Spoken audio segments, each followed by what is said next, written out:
দক্ষিণ ভারতে ডিএমকে আর এখনকার তৃণমূলের ব্যবসা। কলকাতায় লটারি কাণ্ডে ইডির তল্লাশিতে কোটি কোটি টাকা উদ্ধার হতেই মুখ খুলেছেন শুভেন্দু অধিকারী। তিনি বলেছেন, লাগাতার 2 বছর ধরে তিনি এই দুর্নীতির কথা বলে আসছেন, সেটাই সত্য প্রমাণ হচ্ছে। তৃণমূল কংগ্রেসের ইলেকট্রাল বন্ডে 600 কোটি টাকা দিয়েছে লটারি কোম্পানি। রাজ্য সরকারকে 4,500 কোটি টাকা ট্যাক্স দিয়েছে। রাজ্যের বিরোধী দলনেতা বলেছেন, এই লটারি পেয়েছেন অনুব্রত মণ্ডলের মেয়ে সুকন্যা মণ্ডল, নলহাটির বিধায়কের ভাই, জোড়াসাঁকোর বিধায়ক বিবেক গুপ্তার স্ত্রী।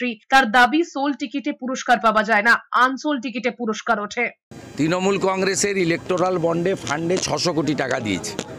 রাজ্য সরকারকে 4,500 কোটি টাকা ট্যাক্স দিয়েছে। এই লটারি লেগেছে অনুব্রত মণ্ডলের, তার মেয়ে সুকন্যা মণ্ডলের, নলহাটির টিএমসির এমএলএ রাজেন্দ্র সিং এর ভাই পাপ্পু সিং এর, আর আমাদের কলকাতার জোড়াসাঁকোর এমএলএ বিবেক গুপ্তা ওনার স্ত্রীর। এরকম অসংখ্য উদাহরণ রয়েছে। তৃণমূলের নেতা নেত্রীদের টিকিট লাগে, সাধারণ লোকের টিকিট লাগে না, এবং সোল্ড টিকিটে কোনো প্রাইজ হয় না, আনসোল্ড টিকিটে প্রাইজ লাগে। এইটা দক্ষিণ ভারতের ডিএমকে আর এখানকার টিএমসি, এই দুজনের ব্যবসা।